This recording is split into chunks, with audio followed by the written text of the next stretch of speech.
कल मैंने आप लोगों को विद्युत रासायनिक श्रेणी पढ़ाई थी और वो श्रेणी क्या होती है विद्युत रासायनिक श्रेणी, सबको डेफिनेशन याद भी होगी, मैंने नोट्स के स्क्रीनशॉट दिए थे।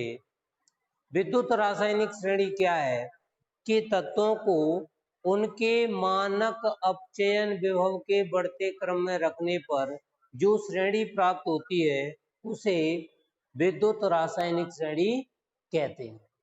बोलो सब लोगों को ये डेफिनेशन याद हो गई विद्युत रासायनिक श्रेणी की। अब देखो ऊपर से नीचे आने पर क्या क्या चीजें बढ़ रही हैं, क्या क्या चीजें घट रही हैं, ये मैंने कल भी समझाया। ऊपर से नीचे आने पर इलेक्ट्रॉन ग्रहण करने की प्रवृत्ति बढ़ती है। देख लो तुम, फ्लोरीन हमेशा इलेक्ट्रॉन ग्रहण करता है और लिथियम इलेक्ट्रॉन त्यागता है। तो देखो ये त्यागने वाला, ये ग्रहण करने वाला, तो बताओ ऊपर से नीचे में कहूँ ग्रहण करने की प्रवृत्ति बढ़ती है, त्यागने की प्रवृत्ति घटती है।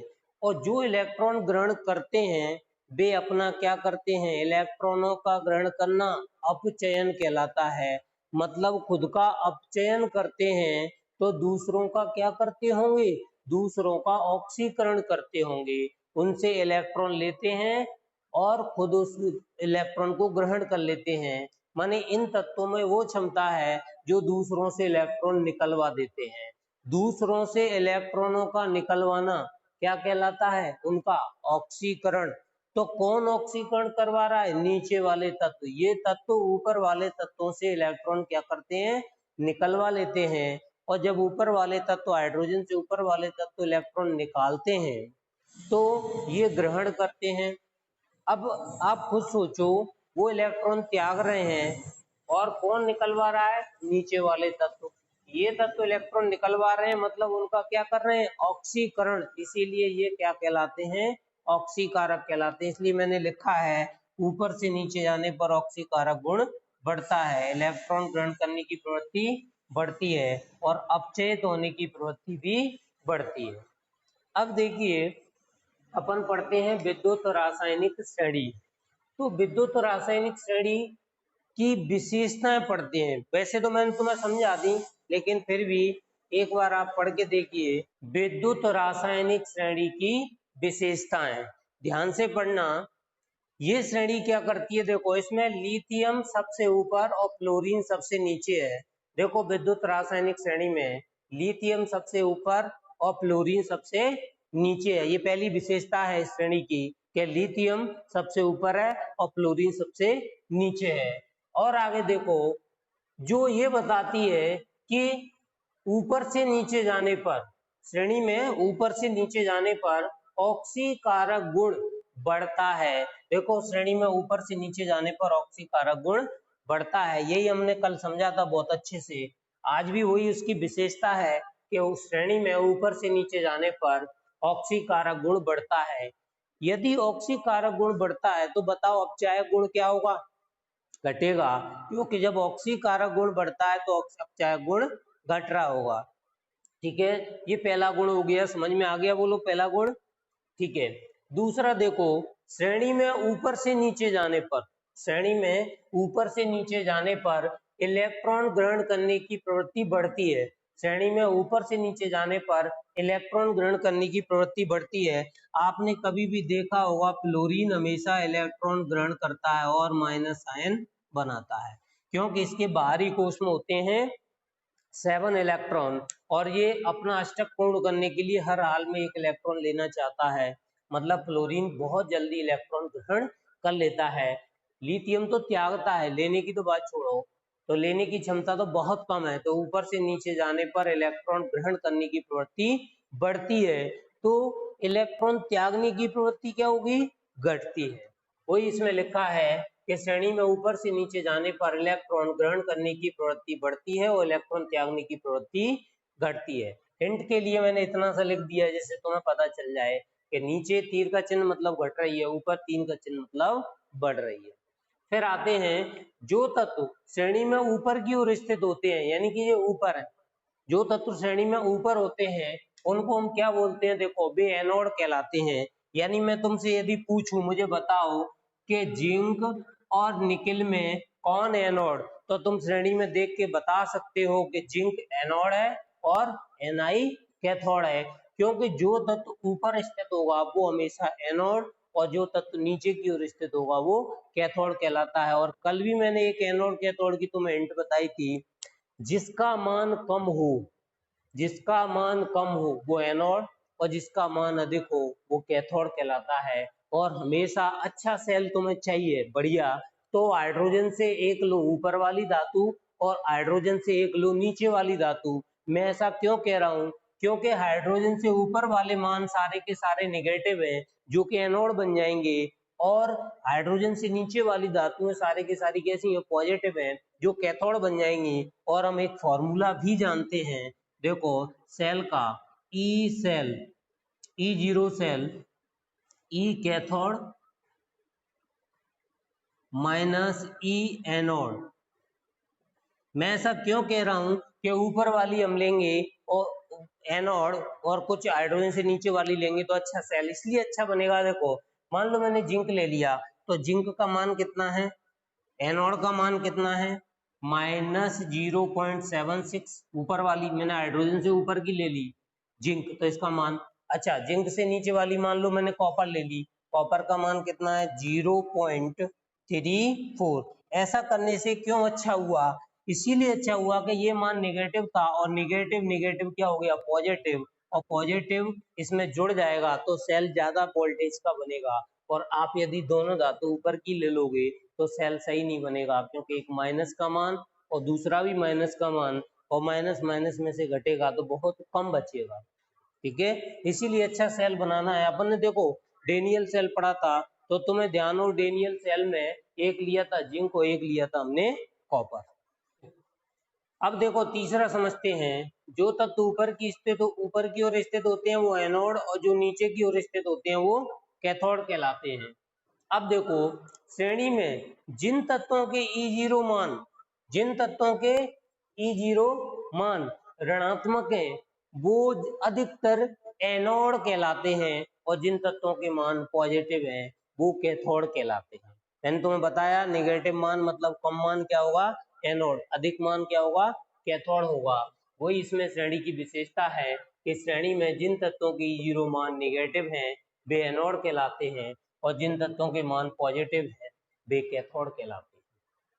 चार हो गए। श्रेणी में ऊपर से नीचे जाने पर धातुओं की क्रियाशीलता घटती है और अधातुओं की क्रियाशीलता बढ़ती है। देखो लिथियम से मैं जिंक पे जाऊंगा तो क्रियाशीलता कम हो गई, और नीचे आऊंगा निकल पे तो और कम हो गई, और सिल्वर तो और कम क्रियाशील है, आप सब जानते होंगे चांदी बहुत कम क्रियाशील होती है। तो जैसे जैसे हम ऊपर से नीचे जा रहे हैं तो धातुओं की क्रियाशीलता घट रही है, लेकिन जैसे ही हम ज्यादा नीचे आएंगे तो अधातुओं की क्रियाशीलता बढ़ना चालू हो जाती है। जैसे नीचे क्या है फ्लोरीन, और फ्लोरीन सबसे अधिक क्रियाशील अधातु है। तो धातुओं की क्रियाशीलता घटती है और अधातुओं की क्रियाशीलता बढ़ती है। मतलब हम इस विद्युत रासायनिक श्रेणी की ये विशेषता है, ये खासियत है, यदि इसको हमने बनाया है और हमें ये सारे मान पता है तो हम देख के बता सकते हैं कि ऊपर से नीचे वाली धातु कम क्रियाशील है। जैसे मुझसे कोई पूछ ले कि बताओ श्रेणी में देख के कौन सी धातु अधिक क्रियाशील है, जिंक या निकल, तो मैं हाल कह दूंगा कि जिंक ज्यादा क्रियाशील है, क्योंकि नीचे जाने पर धातु की क्रियाशीलता घट जाती है। फिर मैं बात करूं कि अधातुओं में बताओ, क्यों यहाँ तक तो धातुएं बीच की अधातुएं होंगी, कुछ आगे मैंने अभी लिखी नहीं है। जैसे कि फ्लोरीन, इससे ऊपर भी क्लोरीन होगी तो क्लोरीन कम है जबकि फ्लोरीन अधिक है। तो ऊपर से नीचे जाने पर धातुओं की क्रियाशीलता घटती है और अधातुओं की क्रियाशीलता बढ़ती है। बोलो इतना समझ में आया? ठीक है। श्रेणी में जो तत्व हाइड्रोजन के ऊपर स्थित होते हैं, यानी कि हाइड्रोजन से जो ऊपर है, मैंने सिर्फ 3-4 बना रखे हैं, तुम्हारे पास श्रेणी होगी मैंने भेजी भी है, तो आप देख सकते हो इससे जितनी भी ऊपर धातु होंगी, जितनी भी तत्व ऊपर होंगे वे अम्लों से क्रिया करके हाइड्रोजन मुक्त करते हैं, हाइड्रोजन गैस। कैसे? इसको हम रिएक्शन को करके देखते हैं कि किस तरह से हाइड्रोजन मुक्त करते हैं। देखो इसके लिए रिएक्शन आएगी, हाइड्रोजन से ऊपर वाली कोई धातु बताओ, चलो मैं जिंक ले लूं, सब जानते हो, लो मैंने जिंक ले लिया, हाइड्रोजन से ऊपर है, और ये अम्लों से क्रिया, अम्ल जो तुम्हारी इच्छा हो, HCl, H2SO4, ठीक है, मान लो मैंने ये अम्लों का राजा H2SO4 ही ले लिया, सब जानते होगे सल्फ्यूरिक अम्ल है, ठीक है।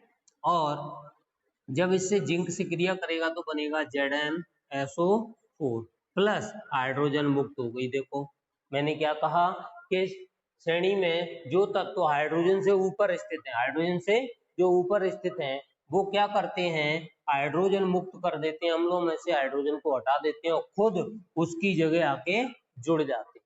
जी इनमें क्षमता होती है हाइड्रोजन के ऊपर वाले तत्वों में, हाइड्रोजन से नीचे वालों में ये क्षमता नहीं पाई जाती। कारण क्या है, क्यों नहीं नीचे वालों में पाई जाती, क्योंकि नीचे जैसे जैसे हम आते हैं तो धातुओं की क्रियाशीलता क्या है, घट जाती है। और दूसरी बात, इलेक्ट्रॉन ग्रहण करने की प्रवृत्ति घट जाती है। और जब तुमने देखा होगा जिंक इलेक्ट्रॉन कम ग्रहण करता है, त्यागता ही है। Zn2+ आयन बने थे एक रिएक्शन में और Cu2+ आयन ने इलेक्ट्रॉन लिए थे, मतलब कॉपर की छड़ पर इलेक्ट्रॉन गए थे और जिंक की छड़ से इलेक्ट्रॉन निकले थे। तो आप लोग सब समझ गए होंगे कि हाइड्रोजन से ऊपर वाली धातु सब अम्लों से क्रिया करके हाइड्रोजन मुक्त करती है। अब आते हैं हम दूसरे क्वेश्चन पे, विद्युत रासायनिक श्रेणी के अनुप्रयोग। ये तो विशेषताएं हमने पढ़ ली, विशेषताएं पढ़ ली, तो अब अनुप्रयोग तो तुम्हें वैसे ही समझ में आ जाएंगे। देखो सबसे बड़ी बात है, इनको समझने के लिए आपको इससे पहले वाले लेक्चर देखने पड़ेंगे। ऑक्सीकरण, अपचयन, ऑक्सीकारक, अपचायक, सेल, ठीक है, ये सारी चीजें आपको पहले पढ़नी पड़ेंगी, तब ये समझ में आते हैं। चलिए आते हैं, क्वेश्चन है अगला, विद्युत रासायनिक श्रेणी के अनुप्रयोग। पहला अनुप्रयोग है ऑक्सीकारक तथा अपचायकों की प्रबलता का ज्ञान। मतलब हम इस श्रेणी की सहायता से ये बता सकते हैं कि कौन प्रबल ऑक्सीकारक है और कौन प्रबल अपचायक है। लिथियम होता है अपचायक और फ्लोरीन होता है ऑक्सीकारक। ऊपर से नीचे जाने पर ये लिखा है ऑक्सीकारक गुण बढ़ता है और अपचायक गुण घटता है, मतलब ये ज्यादा अपचायक है और ये ज्यादा ऑक्सीकारक। बिल्कुल सही कह रहे हैं, ठीक है। चलिए लिखा है, श्रेणी यदि हमें पता हो विद्युत रासायनिक श्रेणी, तो इसकी सहायता से हम बता सकते हैं कि ऊपर से नीचे जाने पर ऑक्सीकारक गुण बढ़ता है और अपचायक गुण घटता है। जैसे मैंने लिखा भी है, लिथियम प्रबल अपचायक है और फ्लोरीन प्रबल ऑक्सीकारक है।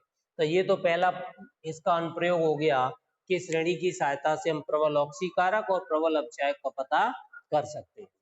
सेकंड है सेल के ईएमएफ का निर्धारण। मतलब श्रेणी की सहायता से हम सेल का ईएमएफ ज्ञात कर सकते हैं। वो कैसे, विद्युत वाहक बल ईएमएफ बराबर, हम एक फॉर्मूला जानते हैं, E0 कैथोड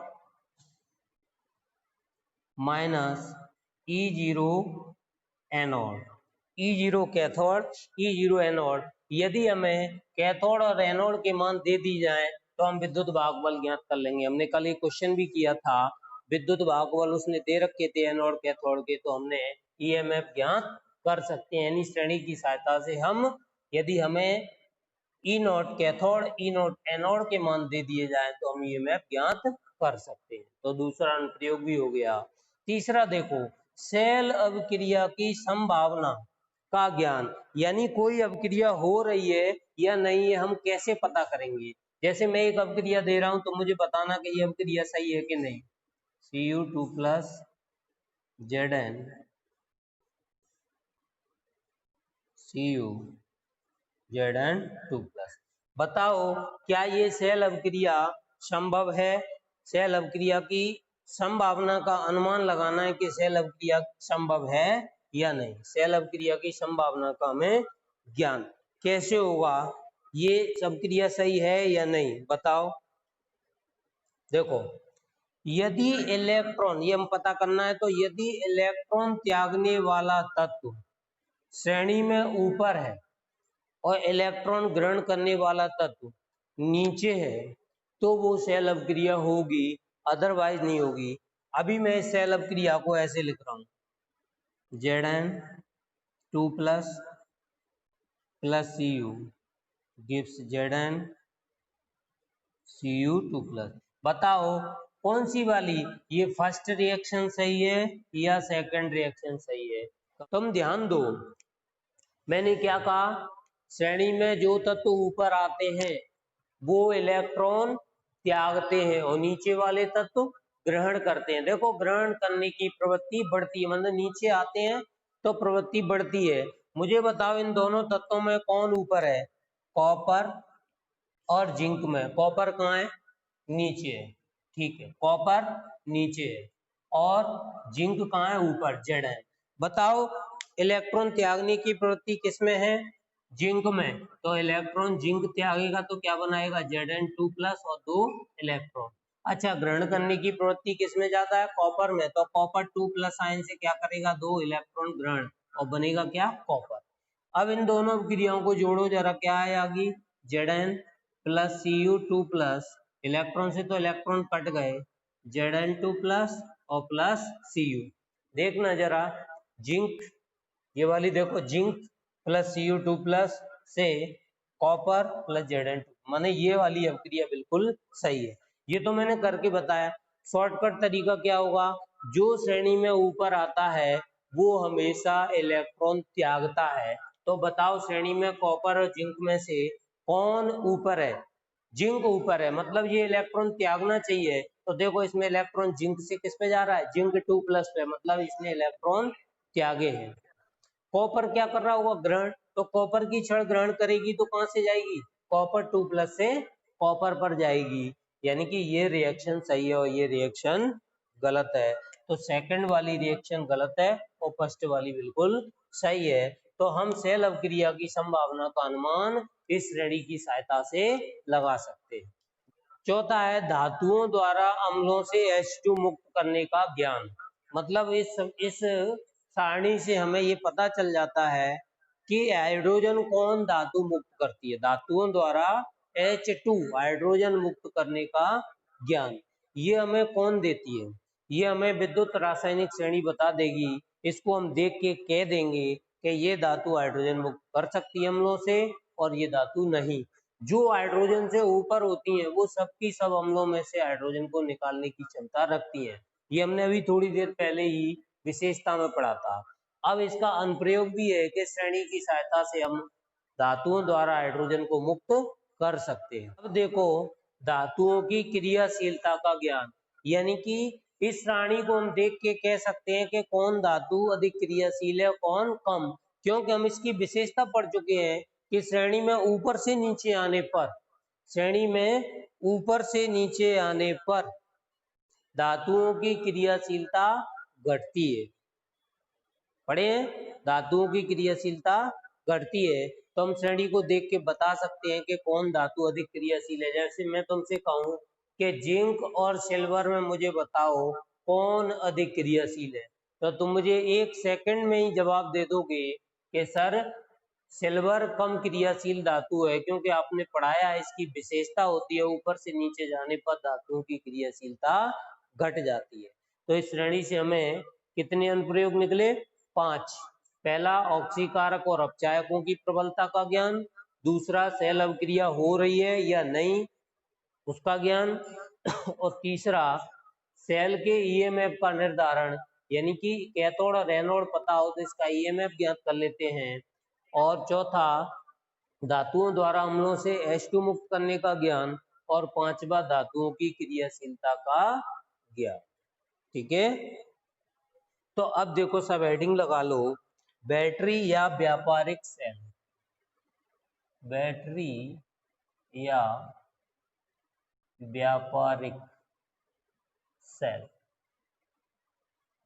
ये क्या होती है, देखो इसकी डेफिनेशन, दो या दो से अधिक विद्युत रासायनिक सेलों को आपस में श्रेणी क्रम में जोड़ने पर जो सेल प्राप्त होता है उसे बैटरी या व्यापारिक सेल कहते हैं। और इसमें रासायनिक अभिक्रिया से विद्युत धारा प्राप्त की जाती है, यानी रासायनिक क्रिया हो रही होगी कोई, जैसे हमने डेनियल सेल पढ़ा था वैसे ही रासायनिक अभिक्रिया से विद्युत धारा प्राप्त की जाती है, इसे हम व्यापारिक सेल कहते हैं। अब मैं तुमसे पूछूं कि एक अच्छे सेल के गुण बताओ, अच्छा सेल कौन होता है या अच्छी बैटरी कौन होती है, जो पोर्टेबल हो, जिसे एक स्थान से दूसरे स्थान तक ले जाने में सुविधा हो, वो क्या कहलाती है, पोर्टेबल बैटरी कहलाती है। जैसे आजकल की जो बैटरी है उन्हें आप उठा के कहीं भी ले जा सकते हो, लेकिन पहले की बैटरी बनती थी जहां वो बनाएंगे बस वहां एक बार रख दी, दोबारा उनको हिला नहीं सकते क्योंकि वो सिस्टम बिगड़ जाएगा, अलग अलग पात्र थे, तमाम सिस्टम थे। अब जो बैटरी बनती है वो पोर्टेबल रहती हैं। पोर्टेबल का मतलब एक स्थान से दूसरे स्थान तक ले जाने में सुविधा हो, हल्की हो और विद्युत धारा लगातार देती रहे, ज्यादा समय तक विद्युत धारा देती रहे। जैसे हम सब चाहते हैं कि बैटरी ज्यादा से ज्यादा समय तक चले। आप बैटरी लेने जाओगे तो उससे यही कहोगे कि आज ज्यादा एम्पियर की देना, कम से कम 2 पंखे रात भर चला दे, बाई चांस लाइट चली गई तो। ऐसी बैटरी हो और उसकी विद्युत धारा स्थिर रहे, मतलब फ्लक्चुएट ना करे, कम ज्यादा ना हो। जैसे कम ज्यादा करती हैं तो उनमें बैटरी में ही कमी होती है। तो एक अच्छी बैटरी की ये खासियत है कि वो पोर्टेबल होनी चाहिए, हल्की होनी चाहिए और सस्ती होनी चाहिए, लंबे समय तक ऊर्जा देती रहे, वोल्टेज स्थिर रहे और सबसे बड़ी बात, जिसको पुनः चार्ज किया जा सके, उसे हम बोलते हैं व्यापारिक सेल या फिर बैटरी।